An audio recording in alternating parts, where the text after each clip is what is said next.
मैं हूं रवि तिवारी। आप देखना शुरू कर चुके हैं लोकल टीवी। आपको बताना चाहूंगा कि अभी 14 नवंबर से धान की खरीदी की जानी है। ऐसे में कम पैदावार और उड़ीसा के सीमावर्ती इलाकों में जो होने वाले खेल को रोकने के लिए किस तरह की तैयारी शासन प्रशासन ने की है, उसके विषय में जानकारी मैं आपको देने वाला हूं। चलिए अब खबर का पूरे विस्तार में आपको बता दूं। प्रदेश में 14 नवंबर से धान की खरीदी शुरू की जानी है। ऐसे में जो कम पैदावार और उड़ीसा के सीमावर्ती इलाके से लगे होने के वाले जो बोगस खरीदी व बोगस उठाव पर नकेल कसने के लिए इस बार शासन एक नई नीति लेकर आई है। क्या नई नीति है, इसके विषय में भी जानकारी मेरे दर्शकों को दूंगा। आपको बता दूं कि इस नई नीति को कड़ाई से लागू करने के लिए गरियाबंद के जो कलेक्टर हैं दीपक कुमार अग्रवाल सर ने जिले के 90 खरीदी केंद्रों को एक निर्देश जारी किया है। इस निर्देश के विषय में जानना भी आपको जरूरी है कि आखिर कलेक्टर ने क्या निर्देश जारी किया है।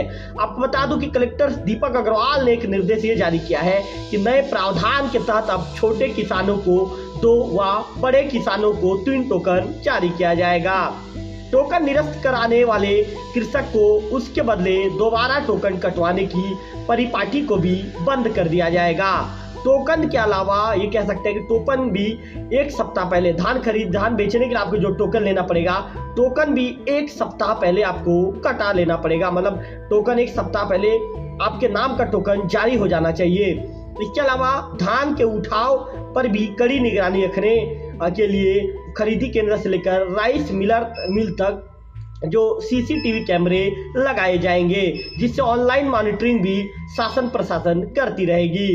इसके अलावा गिरदारी का भी ई सत्यापन कराया जाएगा।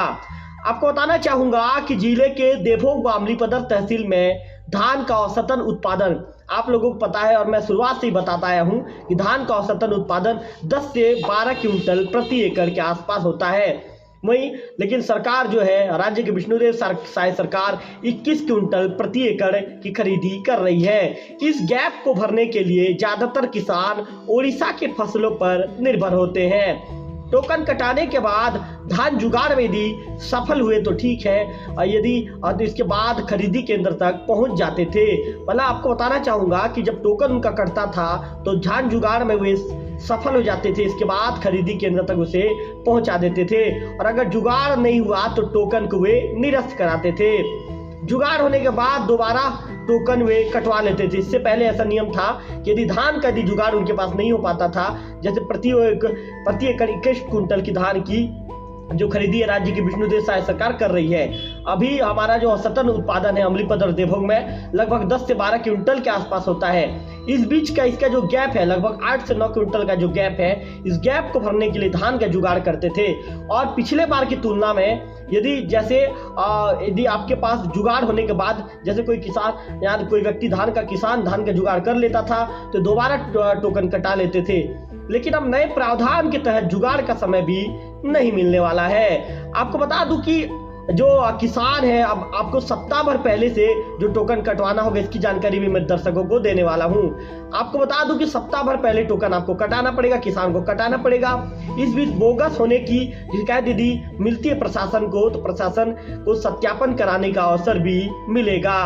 आपको बताना चाहूंगा, आपको ये भी बता दूं कि इस बार सीसीटीवी कैमरे से ऑनलाइन मॉनिटरिंग की जानी है। मेरे लोकल टीवी के सभी दर्शकों को बता दूं मैं आपको कि खरीदी बोगस हुई तो उठाव भी बोगस किया जा रहा था। पहले ऐसा था, या फिर धान उठाव के बाद जो मिलर का धान दोबारा समिति में आकर रिसाइकलिंग पद्धति से गड़बड़ी रहता था उसके अंजाम दिया जाता था।